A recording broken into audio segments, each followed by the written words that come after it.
Irmãos e irmãs, celebramos hoje o domingo da alegria. Hoje é sábado, nós estamos na missa antecipada, mas já celebramos o domingo da alegria. A alegria, ela é expressa primeiramente na liturgia através das vestes do padre. Vocês percebem que o padre está usando a cor rosa ou róseo. O rosa é uma mistura entre o roxo e o branco. Nós estamos no roxo porque nós estamos no período do advento. O branco representa o Natal. Então, no meio do advento, a igreja escolhe um domingo, que é o terceiro domingo, para dizer a cada um de nós, em meio à preparação, nós devemos nos alegrar. E esse é o domingo da alegria. A segunda leitura, na carta de São Paulo aos Filipenses, o apóstolo usa um imperativo: alegrai-vos no Senhor. Repito, alegrai-vos. Por que nós devemos nos alegrar em Deus? Veja, aqui não existe um convite. Olha, possivelmente vocês devem se alegrar. Olha, alegrar no Senhor é uma coisa positiva. Não, o texto diz alegrai-vos no Senhor. Mas por que o apóstolo ele é tão enfático nesta palavra, alegrai-vos? Porque uma pessoa que acredita e fez a experiência do amor de Deus, ela só pode se alegrar. Uma pessoa que fez a experiência do amor de Deus, uma pessoa que se sente amada por Deus, ela só pode se alegrar. E veja, alegria não é ausência de problemas. Alegria não é ausência de conflitos e de tristeza. Existem algumas pessoas que dizem assim: quando eu resolver os meus problemas eu vou ser feliz. Nós que somos cristãos somos convidados a inverter esta lógica. Eu vou ser feliz para que eu possa resolver os meus problemas. Então a palavra de Deus ela é muito clara: alegrai-vos no Senhor. Eu penso que esse texto de hoje ele é providencial. É um grande presente para mim que celebro hoje 10 anos de padre. Há exatamente 10 anos atrás, em uma igreja lá no Brasil, eu era ordenado padre pelas mãos do arcebispo primaz do Brasil, Dom Murilo Krieger. Foi uma celebração linda, uma celebração inesquecível. Padre, gostaria de dizer a vocês, de uma forma um pouco espontânea, um pouco sobre o meu sacerdócio, um pouco sobre o que é ser padre. Se alguém perguntar a mim, e hoje eu agradeço muito, foram muitas pessoas que rezaram por mim, pessoas que ofereceram a missa por mim. O canto do ato penitencial da missa de hoje foi o mesmo canto que eu ouvi no dia da minha ordenação. Então são muitos toques, muitas gentilezas que me comovem muito. Quando eu olho para o padre Daniel, eu não consigo pensar o sacerdócio de uma forma diferente a não ser usar a palavra mistério. Eu sou um mistério ambulante. As pessoas veem um homem de 1,89 m, claro, mas na verdade existe um mistério. Através das minhas mãos, das mãos que um dia foram gestadas no ventre da minha mãe, Deus ele realiza milagres. O sacerdote é um milagre ambulante. Existem alguns momentos da minha vida que foram determinantes para eu chegar até aqui. Me recordo que quando eu decidi ir para o seminário, foi um grande desafio enfrentar os meus pais. Por que foi um desafio enfrentar os meus pais? O meu pai, ele sempre foi um homem que falou pouco, mas que fez muito. O meu pai sempre foi um homem de verdade. O meu pai, ele saiu da casa dos pais e com os pais dele, com a roupa nas costas, sem nada de dinheiro. E os meus avós disseram: vamos para a cidade grande, lá nós vamos construir a vida. E eles chegaram na cidade grande, todos trabalhando e dando dinheiro no envelope no fim do mês para os meus avós. Aos poucos eles conseguiram comprar uma terra, construíram uma casa. E aí o meu pai disse: vou fazer um curso, vou me especializar. E ele inventou de ser serralheiro. Talvez no português de Portugal não se usa essa palavra. Serralheiro é quem trabalha com ferro, quem faz grades, portão, quem faz janela. E aí o meu pai aos poucos começou a guardar um pouquinho de dinheiro, um pouco de dinheiro, comprou um terreno e ele resolveu construir a nossa casa própria, porque ele ia se casar com a minha mãe. Meu pai trabalhava mais ou menos das 8 da manhã às 5 da tarde. 4h30, 5 da manhã, ele ia no terreno que ele tinha comprado e preparava a terra, preparava o material para os pedreiros trabalharem menos, ele precisar pagar menos e a casa ficar pronta mais rápido. Sábado e domingo, ele e a minha mãe na obra, ele e a minha mãe na construção.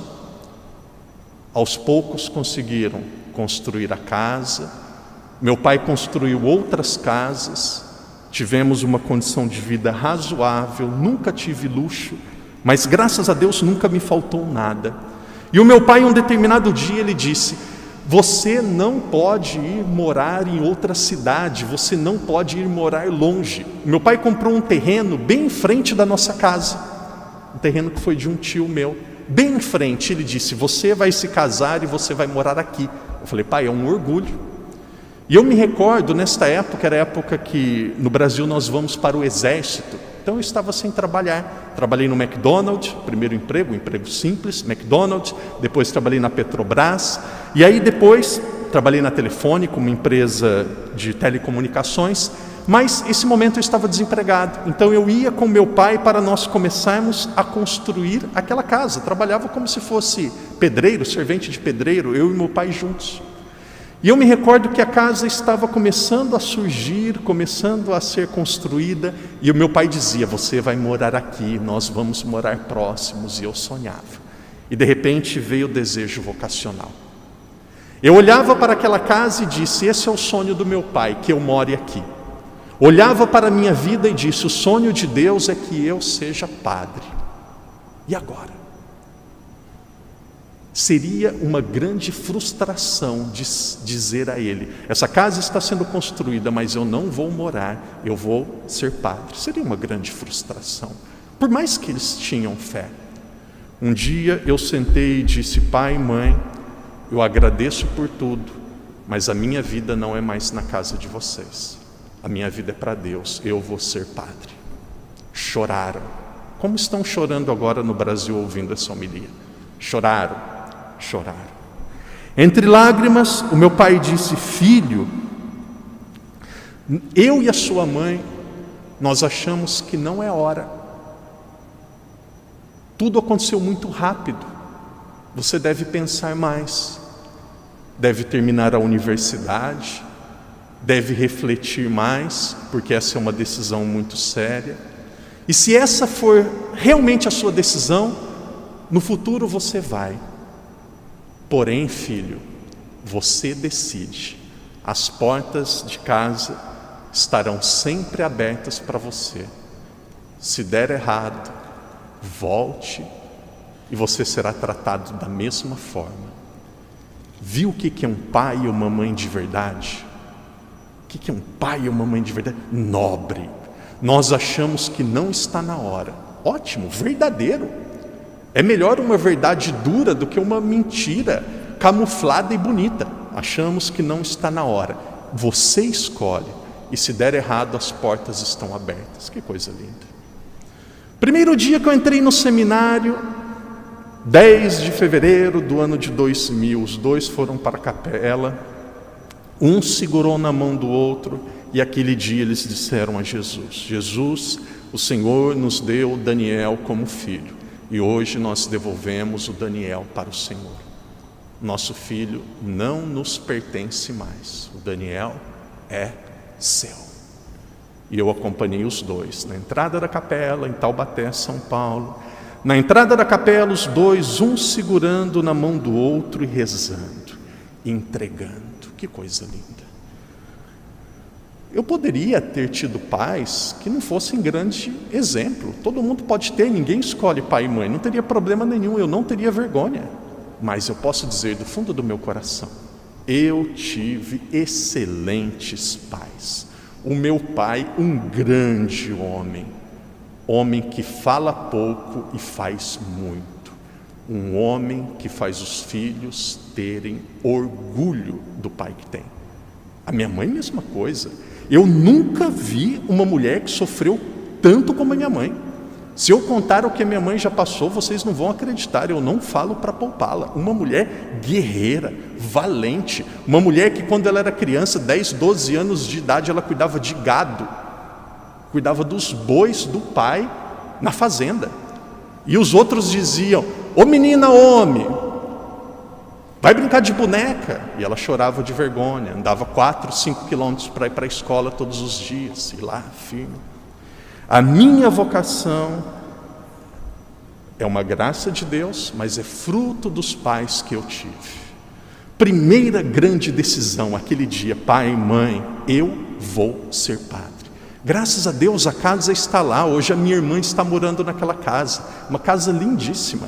Muitos de vocês já foram, quem visitou o Brasil. A casa está lá, está muito bem, melhor com a minha irmã do que comigo. Quando eu resolvi ir para o seminário, ela disse assim, vai. Mas não volta atrás não, e não desiste não. Claro, brincando, mas ela ficou feliz. Vai, é bom mesmo. Vamos oferecer tudo para Deus. Vai com Deus. Mas claro, é uma brincadeira, uma piada. Claro que ela sofreu também, mas hoje minha mãe está muito feliz, muito bem casada, com um filho lindo. Também com o nome de Daniel, Mateus Daniel. Segundo ano de padre. Antes de ser padre, eu não escondo a minha história de ninguém. Eu namorei, viajei, usei brinco, usava cabelos longos, dei trabalho para minha mãe foi no colégio porque eu fui suspenso das aulas, porque bagunçava no colégio, briguei na rua, já bati em moleque na rua, já apanhei na rua, já aconteceu de tudo. Uma infância saudável, batia, apanhava, chegava em casa ralado, às vezes apanhava na rua, apanhava em casa ainda, infância assim. E eu me recordo que quando eu fui para o seminário, eu tinha um segredo entre eu e Deus. Eu namorei uma jovem de outra cidade, praticamente do outro país, que morava na divisa da Argentina com o Paraguai. E eu me correspondia com ela através de cartas. Como eu tive outros relacionamentos que eu também guardava carta. Antigamente era através de carta os relacionamentos. E quando eu fui para o seminário, eu preparei uma sacola, uma caixa muito bem cuidada e coloquei todas as cartas lá dentro.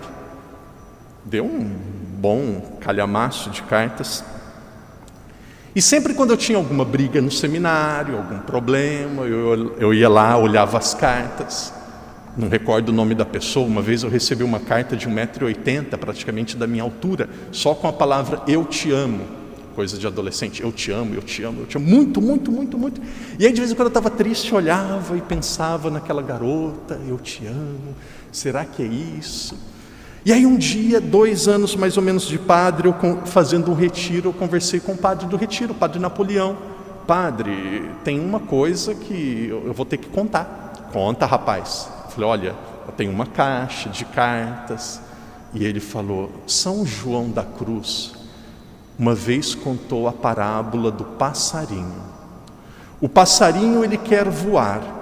Se o passarinho está fixado em um cabo de aço, ele não voa. Se ele está fixado ou unido a uma linha, que é algo muito mais frágil, ele também não voa. Para voar, algumas vezes é preciso cortar. Aquele dia eu chorei, voltei para o meu quarto, peguei todas aquelas cartas em Brusque, Santa Catarina, fui para um bosque que tinha na casa, juntei todas as cartas com muito cuidado para não voar e ninguém achar uma carta perdida lá no meio, lá ia me complicar a vida. Coloquei fogo, queimou tudo. Alguns momentos da nossa vida nós precisamos queimar. Diz a história que quando haviam as grandes colonizações de Portugal no Brasil, em outros países, Quando os colonizadores chegavam em um país, eles queimavam o navio, que era para não voltar, não voltar. Uma das frases que mais marcou a minha vocação foi esta frase. E eu dizia para mim mesmo: eu perdi o caminho de volta. Eu perdi o caminho de volta. Eu nem ficava falando muito no seminário porque parecia que era orgulho. Ah, está discernindo. Não tem nada que discernir, não. Eu saí da casa dos meus pais, eu perdi o caminho de volta. Não tem caminho para voltar. É caminho só para ir. Eu vou ser sacerdote, com a graça de Deus, se eu for aprovado. Mas essa é a minha decisão. Aquele dia foi um grande corte. Quando eu professei os votos, 15 de janeiro do ano de 2005, quando eu professei os votos, eu fui transferido. Os nossos superiores no Brasil, a gente tem 5 regiões, tem Nordeste, Norte, Centro-Oeste, Sul e Sudeste. Com o Distrito Federal nós temos 26 estados. Então o Brasil é um país muito grande. E uma região do Brasil, o Norte, nós não tínhamos nada da minha congregação. Então o superior falou: Daniel, você vai frater, eu era frater religioso, com os votos apenas. E o superior disse: frater Daniel, frater Claudemir e o padre Mário vão começar a missão dos deonianos em Marabá, no Pará. E aí eu, conversando com o superior, ele disse assim: você vai fazer a experiência dos pobres, você vai de ônibus. E quando eu fui, foi uma viagem de 54 horas de ônibus. 2 dias completos e 1 noite, 54 horas. Quando estava chegando perto da cidade, o meu amigo Claudemir começou a ter dor de barriga e começou a reclamar. Eu falei: Claudemir, aguenta firme, aqui é só nós dois, se você ficar doente, o que eu vou fazer? Também não estou muito bem não, aguenta firme. Ali eu estava aprendendo a humildade. Por fim, outro momento decisivo, já quando o padre, vocês ouviram isso daqui, diz diretamente para vocês que estão aqui presentes. Desde o primeiro dia de seminário, os superiores disseram: Padre Daniel gosta de estudar, vai para Roma depois de padre e volta para o Brasil para ser professor e trabalhar na universidade. Ouvi isso a vida toda. Fui ordenado padre e ele disse: 2 anos numa paróquia para ter o gosto de trabalhar com o povo, vence 2 anos e depois você vai para Roma, estuda e volta para Taubaté, para o Brasil, para trabalhar na universidade. Ótimo, tudo aquilo que eu sempre ouvi. Pouco menos de 1 ano de padre, o superior ligou e disse: nós temos um plano diferente para você. Plano diferente? 11 anos ouvindo a mesma coisa, um plano diferente. Você tem toda a liberdade para dizer não. E ele foi muito direto. Nós estamos, dos deonianos, a nossa congregação vai começar a missão em outro país do mundo, na China, e o seu nome foi escolhido. Posso ser sincero, né? Falei: meu Deus, tem tanta gente, por que eu? Tem tanta gente, por que eu? Por que eu? E aí ele explicou que seriam 7, um da Argentina, que vocês conhecem, eu não conhecia, um da Argentina, outro de Portugal, 3 da Indonésia e 1 da Índia. E eu falei: eu vou. E aí começou uma longa história. Estados Unidos para aprender inglês, depois as Filipinas para conhecer os outros padres, e hoje eu estou aqui. E gostaria de falar para aqueles que nos acompanham através dos meios de comunicação, mas principalmente para vocês de Macau que estão na missa hoje. Eu nunca estive tão feliz em toda a minha vida. Nunca estive tão feliz em toda a minha vida. Como que eu sou feliz? Como que eu estou bem? Eu nasci para ser padre. Eu sou sacerdote. Tem pessoas que talvez não se agradam muito com o meu jeito de ser. Tem pessoas que talvez não concordem com algumas coisas que o padre diz. Mas a maioria absoluta aqui em Macau, das pessoas que eu conheço, como que vocês me tratam bem?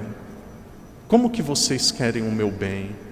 Quantas vezes pessoas em contato. Quantas vezes, o que eu vou dizer agora, eu não estou pedindo nada para vocês, eu só dando um exemplo. Pessoas dizendo: padre, no Brasil as pessoas têm dificuldade, isso daqui é para os pobres. Padre, como que os seus pais estão? O padre precisa de alguma coisa. Os meus pais vieram aqui, eles não conseguiram parar. Foi almoço cada dia diferente, com pessoas diferentes. Eu nunca fui tão bem tratado. Sabe por que tudo isso? Não é só porque vocês são bons. Porque quando a gente diz um sim para Deus, Ele diz 10 para nós. Quando nós entregamos algo de precioso para Deus, Ele entrega muito mais a cada um de nós. Deus, Ele nunca disse para mim que seria fácil, como não tem sido. Mas Ele sempre prometeu que Ele estaria comigo. E Ele está. Para mim é uma grande alegria rezar a missa. Para mim é uma grande alegria ser um padre da Igreja Católica. Ame a Igreja Católica. Aqui em Macau nós temos católicos muito devotos, católicos de missa diária, católicos que amam a igreja, católicos de procissão, católicos que amam o sacerdócio. Amem a Igreja Católica. Eu encerro agora de fato com uma mensagem que eu recebi ontem, de uma pessoa que eu tenho muito carinho no Brasil. Essa pessoa disse assim, não sei se é verdade ou não, mas essa pessoa disse: Padre Daniel, você é um padre de verdade. Que alegria ouvir isso, que gratificante. Rezem por mim, não é fácil, mas eu sou muito feliz. Eu quero ser um bom padre. Eu sempre disse assim mesmo, a mim mesmo: os meus pais não merecem que eu faça eles passarem vergonha com o meu sacerdócio. Eles não merecem. Claro que eu faço por Deus, mas eu faço muito também pelos meus pais. Eles não merecem, e vocês também não merecem. Reze pelo Padre Daniel e pense assim: o Padre Daniel é um ser humano, com qualidade, com limites, mas um dia que o Padre deixar Macau, um dia que eu for para outra missão, que vocês guardem no coração e possam dizer assim: morou alguns anos em Macau um padre que amou a igreja, um padre que amava ser sacerdote. Se ficar isso, eu serei muito feliz e o meu sacerdócio já terá gerado frutos.